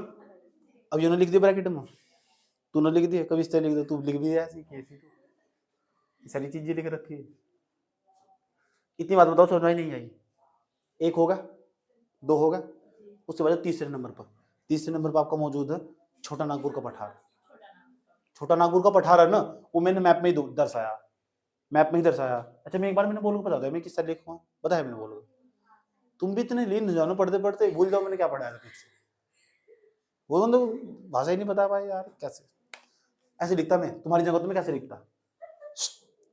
मालवा पठार का नाम, मालवा पठार का नाम मालवा जनजाति के नाम पर पड़ा है, जो अतीत काल में पंजाब और सिंध के क्षेत्र में रहा करते थे। जो सिकंदर के युद्ध में पराजित होने के पश्चात इस क्षेत्र में आए थे। इन्हीं के नाम पर इनका नाम मालवा का पठार, इस क्षेत्र का नाम मालवा का पठार पड़ा है। मालवा का पठार राजस्थान, गुजरात, मध्य प्रदेश 3 राज्यों में फैला है। ऐसे लिखता है तुम्हारी जगह उत्तर। समझ में आ बात है?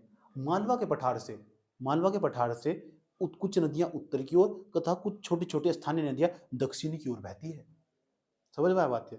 चाहे पता नहीं हमें कौन सी नदियां, ठीक, लेकिन लगा दे बस साल दक्षिण की ओर। मेंस में ऐसे लिखा जा, मेंस में ऐसे लिखा जा।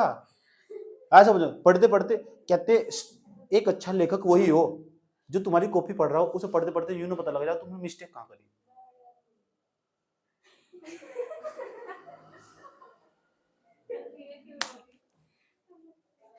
ऐसे लिख दोगे ना, मालवा का पठार उत्तर में अरावली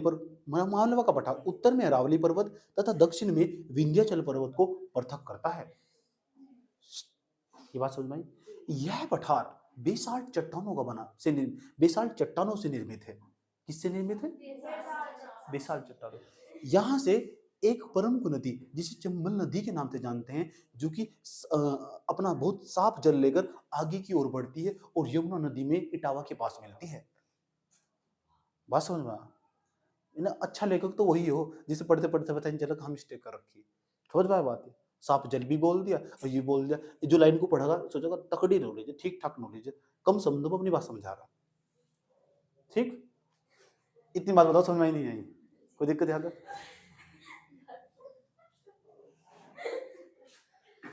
और क्या लिखोगे? चंबल नदी अपनी अवनलिका अपर्दन के लिए प्रसिद्ध है। चंबल नदी ने बुंदेलखंड के पठार को काट कर अवनलिकाओं का निर्माण कर दिया है, जिसके अंदर अतीत काल में डाकू रहा करते थे, जिन्हें चंबल के डाकुओं के नाम से जानते थे। टिप्पणी तो लिखनी थी, देखो कहां से लिखेंगे, टिप्पणी क्यों नहीं लिखोगे, अच्छे वाली टिप्पणी लिखोगे। चंबल नदी पर 4 प्रमुख बांध बनाए गए हैं, जैसे, चारों के नाम नहीं लिखने, जैसे गांधी सागर बांध। समझ में बात है? मैं तो पागल कर दूंगा लिखता ऐसा ऐसा लिखना। देखो कुछ भी नहीं है कंटेंट का लिखा हुआ, बस लिखता चला जा रहा हूँ जो भी इससे रिलेटेड है कंटेंट। समझ में आया बात है? ठीक, कोई प्रॉब्लम नहीं।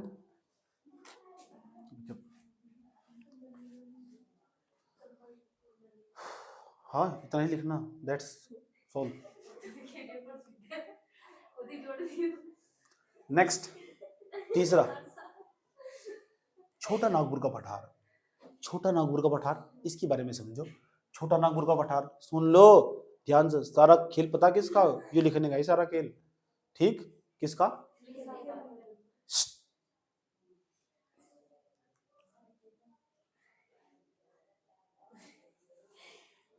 छोटा नागपुर का पठार हेडिंग बनाने वाले, अब पहले जान लो छोटा नागपुर का पठार कहाँ पड़ता है। नंबर फर्स्ट झारखंड के अंदर, किसके? झारखंड के अंदर। दूसरे नंबर पर बिहार के अंदर। उसके बाद सबसे ज्यादा हिस्सा पड़ता है झारखंड के अंदर। और ये पूछो कि जो छोटा नागपुर का पठार है ये कहाँ पड़ता है? तीसरे नंबर का पढ़ा रहा हूँ मैं, तीसरे नंबर की हेडिंग तुम्हारी ये बनानी, छोटा नागपुर का पठार, उसके अंदर सारी बातें लिखनी। फिर मैं बताऊंगा मैं तुम्हारी नहीं होता कैसे लिखता, पहले समझ लो। समझ में आई बात है? पहले मैं आसान भाषा में समझाता हूँ, अपनी मातृभाषा में। समझ में आई बात है? पहले मैं अपनी मातृभाषा में समझाता हूँ, उसके बाद बताता हूँ अगर मैं तुम्हारी जगह होता तो कैसे लिखता। तो नंबर फर्स्ट समझो, जो ना छोटा नागपुर का पठार, इसका सबसे ज्यादा हिस्सा झारखंड के अंदर पड़ता, और यही इंपोर्टेंट, आगे की याद रखने भी नहीं, लेकिन फिर भी सामान्य तौर पर बिहार और पश्चिम बंगाल और उड़ीसा के अंदर भी इसका हिस्सा पड़ता। Don't worry. समझ में आई बात?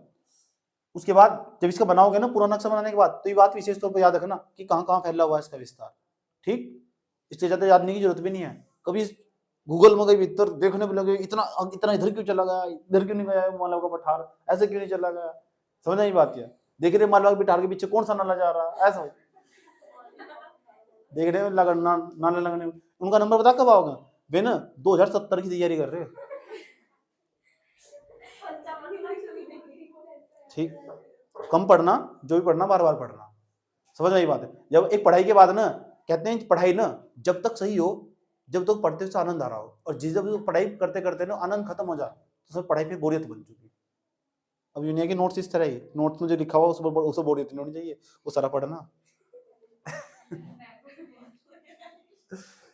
मैम प्लीज चुप हो जाओ।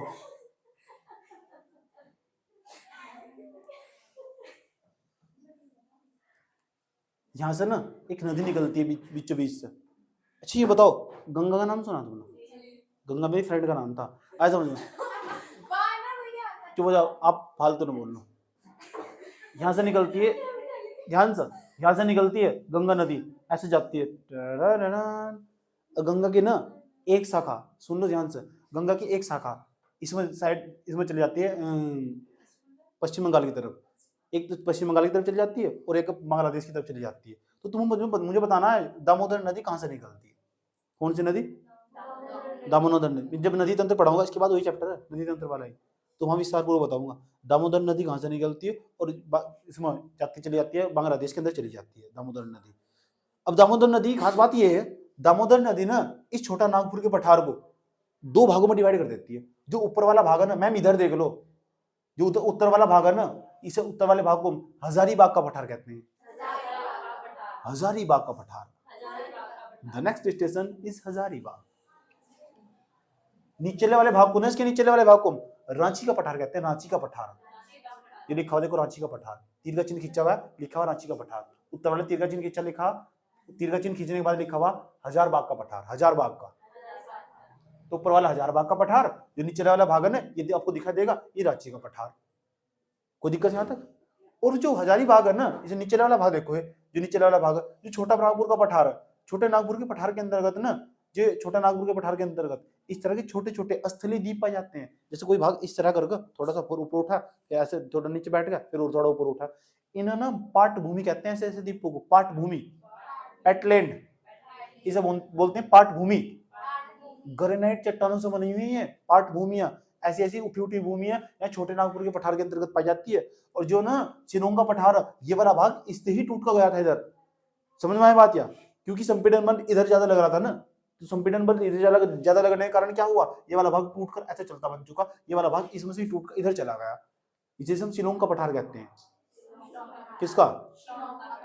और इसकी खास बात पता क्या है, जो झारखंड के अंदर तुम्हें दिखाई देगा ना रांची का पठार, ये रांची का पठार, यहाँ ना बिटुमिनस प्रकार का कोयला पाया जा, बिटुमिनस एंथ्रेसाइट प्रकार का कोयला नहीं पाया जाता, एंथ्रेसाइट प्रकार का कोयला वहां पाया जा लेह के अंदर। ऐसा समझ में आया बात? या और जो बिटुमिनस प्रकार का कोयला पाया जा वो ना अच्छी कोटि का गुणवत्ता वाला कोयला नहीं होता, वो उससे जलाओगे ना तुम बड़ी मात्रा में, उसके अंदर तो पोल्यूटेंट निकलते हैं। आज समझो वही पोल्यूटेंट निकलते हैं जो सीपीसीबी गाइडलाइंस में रखे हुए, जो प्रदूषक बड़ा प्रदूषक। समझ में आया बात? या ठीक है, वही पोल्यूटेंट निकलते हैं जिसे लेकर सरकार चिंतित है, ये निकलने नहीं चाहिए, वही पोल्यूटेंट निकलते हैं, इसलिए इस कोयले का हम बहुत ही कम इस्तेमाल करते हैं। समझ में आया बात? या और सरकार ने तो यहाँ तक भी कहा जाता जो कोयले से निकलने वाला जो धुआं है, समझ में आया बात है, इसके बाहर चिमनी लगाओ। पर्यावरण मंत्रालय ने साफ साफ कह दिया था। तो फिर गए जो चिमनी वाले निकाले शक्ति मंत्रालय के पास, जी हम बिजली बना रहे, कोयला तो चलेगा ही चलेगा जी, बताओ। ऐसा समझ में, जो तकनीक है बहुत महंगी आती है, सुप्रीम कोर्ट में गया था इसका मामला।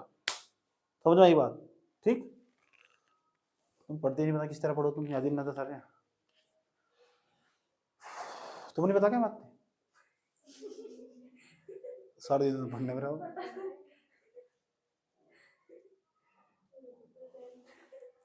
छोटा नागपुर का पठार, तो यहाँ पाया जा बिटुमिनस प्रकार का कोयला, चुप हो जाओ, बिटुमिनस प्रकार का कोयला पाया जा, इसलिए ना हम इस रूहर प्रदेश के नाम से जानते हैं। अच्छा यहाँ तो ये बताओ, कोयले के निक्षेप यहाँ से मिल रहे, इसका मतलब यहाँ पे ये बात सिद्ध हो रही महाद्वीपों का विस्थापन हुआ। समझ में ये बात? या क्योंकि कोयला एक हार्डवुड लकड़ी हो उससे बना हुआ, हार्डवुड लकड़ी ना हमेशा पता कहाँ पाया जाए, ये पृथ्वी पूरी उसके मतलब ये ना, ये जो ITC-Z हो उसके पास पाया जाना चाहिए। कहाँ से? ITC-Z के पास पाया जाना चाहिए।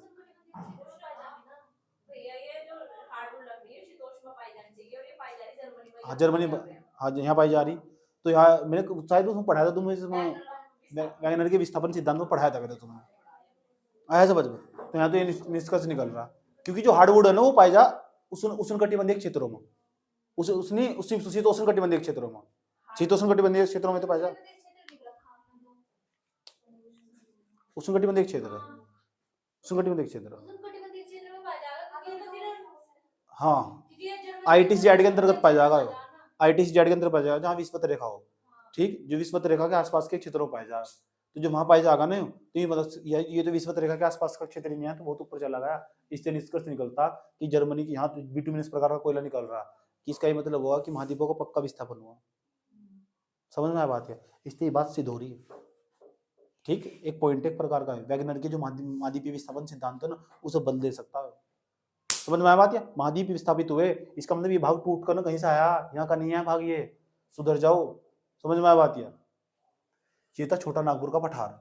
छोटे नागपुर का जो पठार है ना, छोटे नागपुर के पठार पर पारसनाथ हिल्स पाए जा, हिल स्टेशन नहीं बताया मैंने तुम्हें, हिल स्टेशन यहाँ ना सबसे ऊंची चोटी है, छोटे नागपुर के पठार की सबसे ऊंची चोटी पारसनाथ ही, पारसनाथ हिल्स। ये ना जैन धर्म के अनुयायी है, उन्हें मानने वाले, उनका तीर्थ स्थल भी है पारसनाथ। उसकी खास बात है जो रांची का पठार है, रांची के पठार से एक बहुत अच्छी नदी निकलती है, उसका नाम है स्वर्णरेखा नदी। ये पूछा जाता, रांची के पठार से निकलती है स्वर्णरेखा नदी। और स्वर्णरेखा नदी इसलिए कहते हैं क्योंकि इसकी जो मिट्टी हो ना, उसका जो बालू हो, उसकी बालू के अंदर सोने के कण पाए जा, समझो, गोल्ड पाए जा। गोल्ड का प्रतीक क्या हो? AU हो, AG शांति का हो। इतनी भी सोशल साइंस नहीं पढ़नी चाहिए कि साइंस ही भूल जाओ। ऐसे समझ, गोल्ड का एटॉमिक नंबर क्या हो? गोल्ड का परमाणु क्रमांक नहीं पता, क्या करोगे? गोल्ड का 79 हो, और 79 एक प्रकार का अभाज्य नंबर, अभाज्य संख्या, इसलिए पूछ लो ऐसी धातु का नाम बताओ जो स्वतंत्र अवस्था में पाई जाती हो, जिसका एटॉमिक नंबर जिसका एटॉमिक नंबर एक प्राइम नंबर हो। कुछ नहीं, समझ में आने लगा।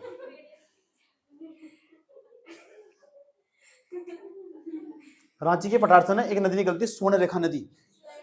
स्वर्णरेखा नदी, अच्छा स्वर्णरेखा नदी। अच्छा सोना बताओ कितने कैरेट का सोना शुद्ध हो?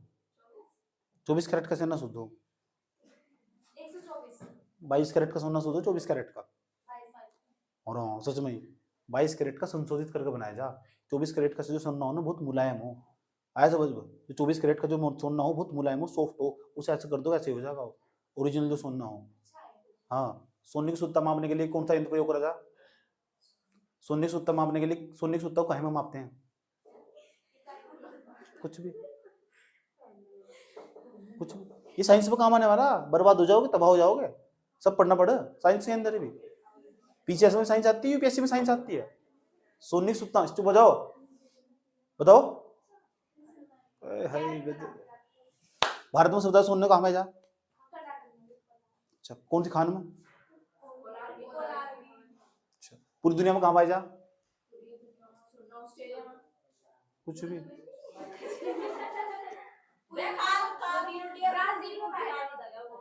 और हीरा भी। चुप हो जाओ, बात ना करो। ये रहा हमारा छोटा नागपुर का पठार। स्वर्ण जो रेखा नदी है ना उस पर ना एक हुंडस जलप्रपात पाया जा। हुंडस अलग अलग नाम से जानते हैं स्थानीय भाषा में, थोड़ा सही नाम सर्च कर लेना, ठीक। हुंडस, क्योंकि देखो यहाँ तो हुंडस लिखा हुआ या हुंडऊ भी लिखा हुआ, हुंडऊ, तो हुंडस नाम का जलप्रपात झरना हो 18-20 मीटर के आसपास ऊंचाई है इसकी, ठीक ठाक झरना, सुंदर लगता देखने में। जलप्रपात पाया जा, ठीक। प्रताप नहीं है, प्रपात। हाँ हुंडल, सच में। अच्छा देखिए कौन सा भी होगा। इतनी बात बता दो, मुझे समझ में आई नहीं आई, कोई दिक्कत यहां तक? स्वर्ण रेखा नदी कौन से पठार से निकलती है? रांची के पठार से। लिखोगे कैसा? लिखोगे कैसा? मान लो आपको लिखना छोटा नागपुर का पठार, तो छोटे नागपुर के पठार की जगह अगर मैं तुम्हारी जगह होता तो मैं कैसे लिखता?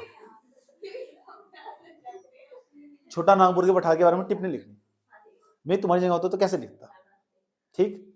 सबसे पहले बता मैं क्या करता, भारत का फटाफट मैप बनाता, फटाफट मैप बनाता, मैप बनाने के बाद में सीधा ही चले जाता इसी एरिया पर, नक्शे बिल्कुल ना बनाता आसपास ही बिल्कुल भी, फटाफट, और लिखता छोटा नागपुर का पठार। समझ में आई बात है?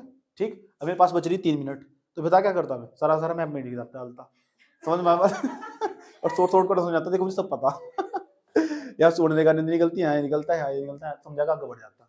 ठीक, ऐसे करता मैं भी। समझ में आया? मेरे पास से ये सोच रहे सुरीली आवाज बोल रहे, ये सोच रहे सुरीली आवाज बोल रहे हैं। सुन लो, अगर मेरे पास टाइम होता तो मैं कैसे लिखता? अच्छा, अगर मेरे पास टाइम होता तो मैं कैसे लिखता?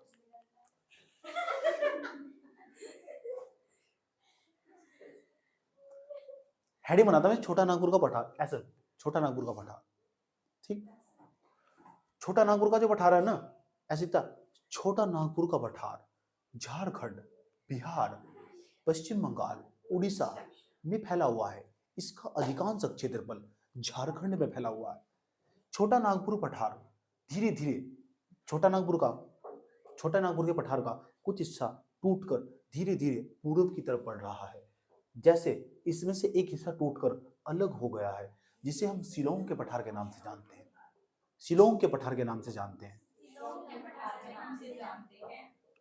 उत्तर की तरफ से आने वाली नदी, जिसे हम दामोदर नदी कहते हैं, वह छोटा नागपुर के पठार को 2 भागों में विभाजित कर देती है। उत्तर वाले भाग को हजारीबाग का पठार तथा दक्षिण वाले भाग को रांची का पठार कहते हैं।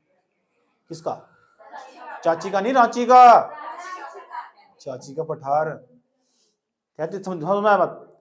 रांची के पठार के अंतर्गत ही बिटुमिनस प्रकार का कोयला पाया जाता है, इसलिए इस क्षेत्र को रूहर प्रदेश के नाम से भी जानते हैं।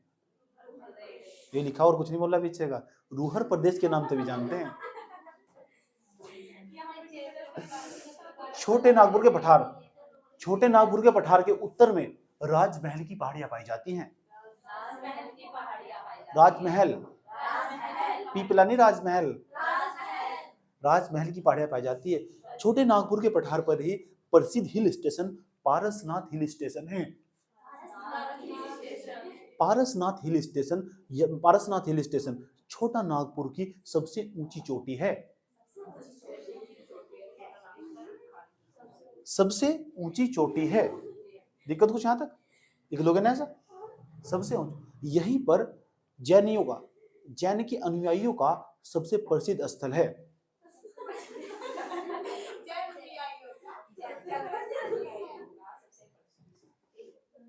रांची के पठार से एक नदी निकलती है जिसे सोन रेखा नदी कहते हैं, जिसकी बालू में सोना पाया जाता है, जिस पर हुंडी जलप्रपात बना हुआ है।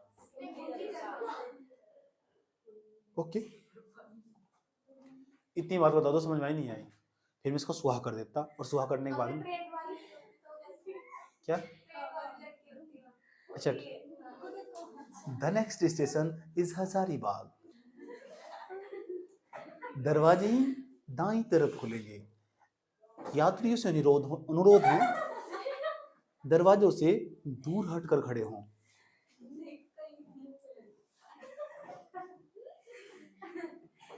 दिल लगाकर दिल तोड़ना गलत बात है, क्योंकि ऐसा करना दंडनीय अपराध है।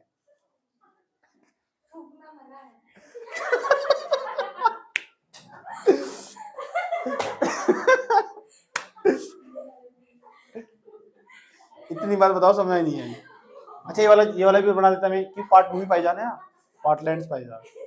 इतनी बात बताओ तो मुझे 3 पठार समझ में आई नहीं। मेवाड़ का पठार क्लियर, मालवा का पठार क्लियर, चंबल नदी क्लियर, चंबल नदी की स्टोरी क्लियर, आया समझ में, बनास नदी क्लियर, आसपास की स्टोरी क्लियर, कोई दिक्कत।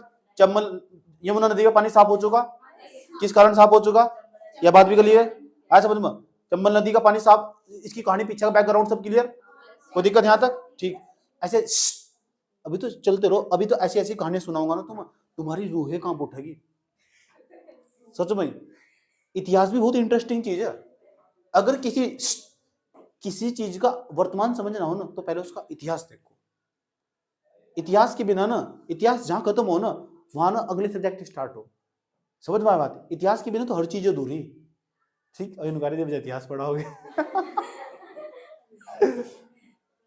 अगर किसी की वास्तविक स्थिति जाननी है ना, कोई इंसान भी हो, तो उसका पहले बैकग्राउंड पता होना चाहिए, ठीक। किसी का पास्ट जानो तो उसके प्रेजेंट में घुसो। बात समझ में आया? सुन लो, सुनियो, इधर देखो। मेवाड़ का पठार, मालवा का पठार और छोटा नागपुर का पठार, 3 पठार समझाए आज आपको। हो सकता है 3 या 4 पठार हम कल क्लियर कर, और परसों तो पूरी तरह खत्म ही हो जाने वाला है। लेकिन यहाँ से ना जो सवाल और लिखने की जो भाषा शैली, वो तुम्हारे अंदर जो डेवलप हो रही, वो तुम्हारे लिए एक फ्यूल का काम करने वाली इन फ्यूचर भी। जो मैं साथ साथ बताता हूँ कि मैं तुम्हारी जगह होता तो कैसे दिखता, वो बहुत बड़े कमाल की चीज है। आया समझ में? वीडियो देखते हो तुम, रोकते हुए यही सब चीजें सुनते हो, समझ में आया? अच्छा, इसी लाइन के अंदर जा रहा हो, मेरी जगह होते तो कैसे लिखते, इतना लिखते हैं इसके बाद तो ना लिखते बिल्कुल भी। मैम प्लीज चुप हो जाओ, सुन लो। अब मैं दोबारा फिर समझा रहा हूँ। जैसे मैं एक बात और सुन लो, सिंसियरली तुमसे रिक्वेस्ट है, अगर तुम्हारे पास घटना चक्र हो ना, पीसीएस फॉर पर्पस, पीसीएस के पर्पस से उसे सामने खोलकर रखना, क्योंकि देखते रहना कि यार ये पठार कैसे सवाल पूछे जा रहे हैं और कौन सा पठार इंपॉर्टेंट है। और उसके ना जो क्वेश्चन है वे ग्रुप में सेंड करते रहना प्लीज, मुझे भी सीख मिलने वाली है। समझ में आई बात? मुझे भी नहीं पता ना कहाँ तो क्वेश्चन आते हैं, ठीक। तो मैं भी तो देखो कैसे कैसे क्वेश्चन आते हैं। तो जो पठार है, भारत के प्रमुख पठार मौजूद है, ये जो पठार है ना, इनके क्वेश्चन ग्रुप में सेंड करते रहना। मैं तुम्हारा इंतजार करूंगा ग्रुप के अंदर कि तुम्हारा क्वेश्चन कहाँ आने वाला।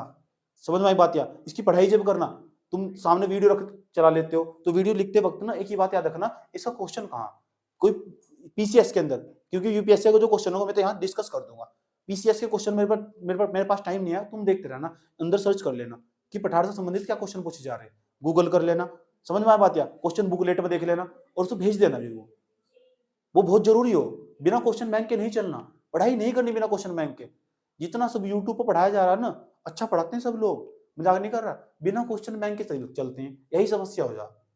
समझ में आया बात? फिर बच्चा यूनिवर्सिटी समझ पाता कि मैं पढ़ गया कहाँ रहा, इसे लिखूंगा कहाँ, इसे लिखने का और देखने का सोर्स कहाँ प्राप्त होगा। कुछ भी तुम टॉपिक पढ़ रहे हो, चाहे तुम एडिटोरियल पढ़ने बैठे हो, अपना क्वेश्चन बुक लेट हमेशा साथ में लेके बैठो, एक भी टॉपिक ना पढ़ो, एक भी टॉपिक ना पढ़ो। समझ में आई बात? एक भी मिनट बर्बाद ना करो, पहले प्रीवियस क्वेश्चन पेपर देखो। किसी भी एग्जाम के लिए सबसे महत्वपूर्ण चीज हमेशा प्रीवियस क्वेश्चन पेपर हो, वो तो उसका मूल मंत्र हो, उसके बिना तो तुम आगे नहीं बढ़ सकते। समझ में आया? बुझा रहा है? तो हम हमारी मुलाकात होगी पता कल वाले चैप्टर में, क्लास नंबर 22 होगी कल हमारी। कौन से नंबर की? आज के लिए हम इतने रखते हैं और फिर मिलते हैं। धन्यवाद, थैंक यू।